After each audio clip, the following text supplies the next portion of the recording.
शुरू अल्लाह के पाक और बाबरकत नाम से जो बड़ा मेहरबान और निहायत रहम करने वाला है। प्यारे दोस्तों, अस्सलामु अलैकुम।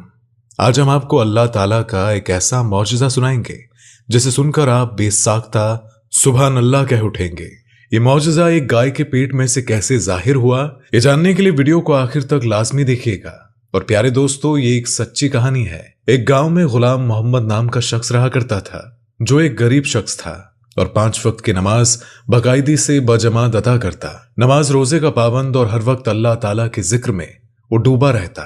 हर नमाज के बाद वो दुआ किया करता था कि या अल्लाह, तेरे खजानों में तो कोई कमी नहीं है और तू जिसे चाहे नवाजे और तू जहां से चाहे मुझे वहां से रिज़्क़ अता फरमाए, जहां से कोई सोच भी ना सके। तो मुझे अपनी जनाब से रिज़्क़ अता फरमा। वो गरीब शख्स था, उसकी 3 बेटियां थी और 2 जवान बहनें थी जिनकी शादी उसे करनी थी। बाप का इंतकाल हो चुका था, बूढ़ी माँ थी।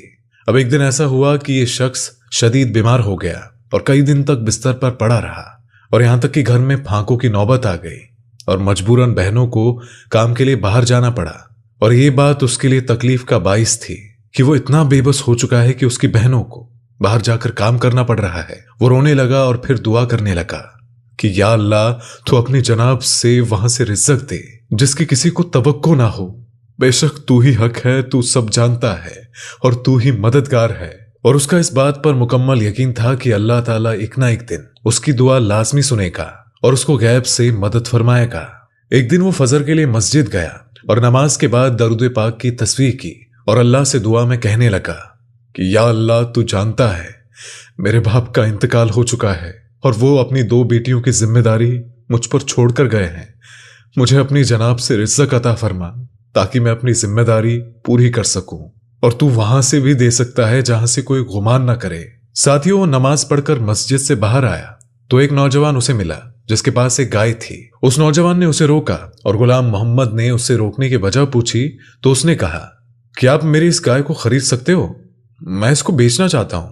उसने कहा कि मेरे पास तो अभी पैसे नहीं है, वरना मैं जरूर आपकी गाय खरीद लेता। इस पर उस नौजवान ने कहा, आप इस गाय को मुझसे ले ले, क्योंकि मैं इस गाय को अब अपने साथ नहीं रख सकता और आप इस गाय से कमाकर मुझे बाद में जो कुछ भी रकम हो वापस दे देना। ये सुनकर आदमी ने सोचा कि शायद इसी में अल्लाह की रजा हो और उसकी गैबी मदद शामिल हो। उसने ये ऑफर कबूल की और गाय को लेकर घर आ गया। अगले दिन उसने गाय का दूध निकाला और वो डेयरी पर बेच आया और वो गाय काफी दूध दिया करती थी, जिसे देखकर गुलाम मोहम्मद हैरान रह गया। खैर, इसी तरह उसकी आमदनी होने लगी। अब तो वो रोजाना गाय का दूध निकालकर डेयरी पर बेच दिया करता और यूं ऐसे ही उसकी कमाई का यह जरिया बन गया। उसने खुदा का शुक्र अदा किया कि रबे जुल जलाल ने उसकी मदद फरमाई है। वो कमाकर अपनी बहनों की शादी कर सकेगा और बेटियों की अच्छी परवरिश कर पाएगा। और प्यारे दोस्तों, एक दिन यूं हुआ कि उसकी गाय शदीद बीमार हो गई तो उसने एक शख्स को दिखाया और उसने कहा कि इसका पेट तो बहुत फुला हुआ है, क्या तुमने उसको बहुत कुछ खिला दिया है क्या? इसने कुछ ऐसा खा लिया है कि जिससे इसका पेट सूज गया है। अब तुम किसी जानवर के डॉक्टर के पास इसे ले जाओ और वहां जाकर इसको दिखाओ। तो अगले ही दिन वो गाय को अस्पताल ले गया और जहां डॉक्टर ने मुआयना किया, अल्ट्रासाउंड किया और बताया कि गाय के पेट में काफी बड़ा धातनुमा टुकड़ा नजर आ रहा है और इसका ऑपरेशन करके फौरी तौर पर निकालना पड़ेगा, वरना गाय मर भी सकती है। बहरहाल दोस्तों, डॉक्टर ने गाय का ऑपरेशन किया और उसके पेट में से काफी बड़ा धात का टुकड़ा बाहर निकाला, लेकिन आखिर में वो उस गाय को बचा नहीं पाए। गाय मर गई और डॉक्टर ने उसको ये अफसोसनाक खबर सुनाई कि गाय नहीं बच पाई। मगर हैरत की बात यह थी कि ये अजीब धात का इतना बड़ा टुकड़ा इसके पेट में कैसे पैदा हो गया। डॉक्टर ने वो टुकड़ा उस आदमी को दे दिया और बहुत दुख में उसने अपनी गाय को दफनाया और वो टुकड़ा लेकर घर आ गया। वो इस नागहानी आफत को सोच रहा था और हस्बे मामूल दिल में अल्लाह से दुआ कर रहा था, तू ही मददगार है और बेहतर वसीला बनाने वाला है। अभी तो मैं इस गाय की कीमत भी अदा नहीं कर पाया था, बस तू सब जानता है और तू ही मुझे उधर से रिज़्क़ अता फरमा जहां किसी की सोच भी ना हो। वो शख्स दुआ कर रहा था कि इतने में धात का टुकड़ा नीचे गिरा और उसकी परत ऊपर से उतर गई और उसने आगे बढ़कर उसको उठाया और गौर किया तो वो बहुत हैरान हो गया, क्योंकि वो बहुत बड़ा टुकड़ा सोने का था और बहुत ही कीमती अनमोल बनावट में था। वो बहुत हैरान हुआ और खुश भी हुआ और अल्लाह ताला का शुक्र अदा करने लगा। अगले दिन वो उस टुकड़े को छुपाकर शहर गया और एक बड़ी सी सुनार की दुकान पर आकर उनको ये बड़ा सा टुकड़ा दिखाया। दुकानदार भी हैरान रह गया कि ये तो बेशकीमती अनमोल शय है, ये तुम्हें कहां से मिली? अगर वो दुकानदार को बताता कि ये अजीब कीमती चीज गाय के पेट से बरामद हुई है तो उसकी बात पर कोई यकीन नहीं करता। तो उसने कहा कि ये कीमती चीज उसके बाप के इंतकाल के बाद बाप के सामान में से उसे मिली है।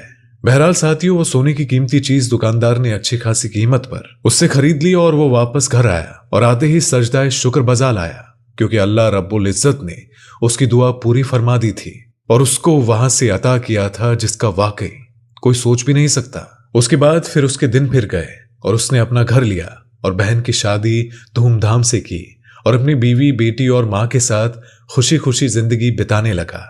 अब दोस्तों, इस कहानी से हमें यह सबक मिलता है कि सारी बात अल्लाह ताला पर यकीन की है। जिनका यकीन सिर्फ अल्लाह ताला की जात पर होता है और जो सिर्फ उसी से मदद मांगते हैं तो वो जरूर उनको अता फरमाता है।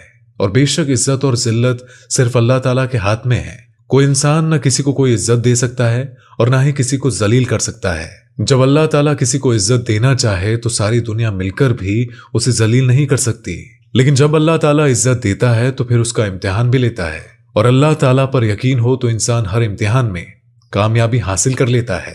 जिंदगी में अगर कोई नाहक आपके किरदार को दागदार करने के लिए चौराहे पर क्यों ना मजमा जमा कर ले, तो उस वक्त भी इत्मीनान रखे कि इज्जत और जिल्लत सिर्फ अल्लाह ताला के हाथ में है। और इंसान कितना भी सरकश क्यों ना हो, वो अपनी जुबान से सिर्फ नाजेबा कलामात ही निकाल सकता है।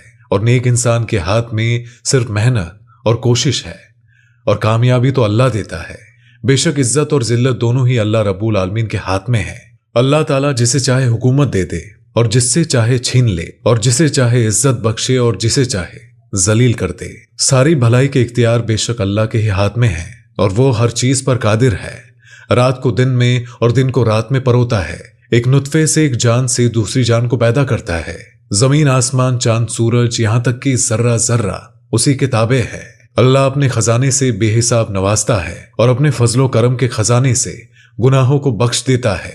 और अल्लाह ताला की जात जिसको किसी तलवार की ताकत नुकसान नहीं पहुंचा सकती और ना ही किसी कुदरत रखने वाले की कुदरत उसको कमजोर कर सकती है। अल्लाह ताला बाखबर, बुलंद वाला, बाबरकत जात है।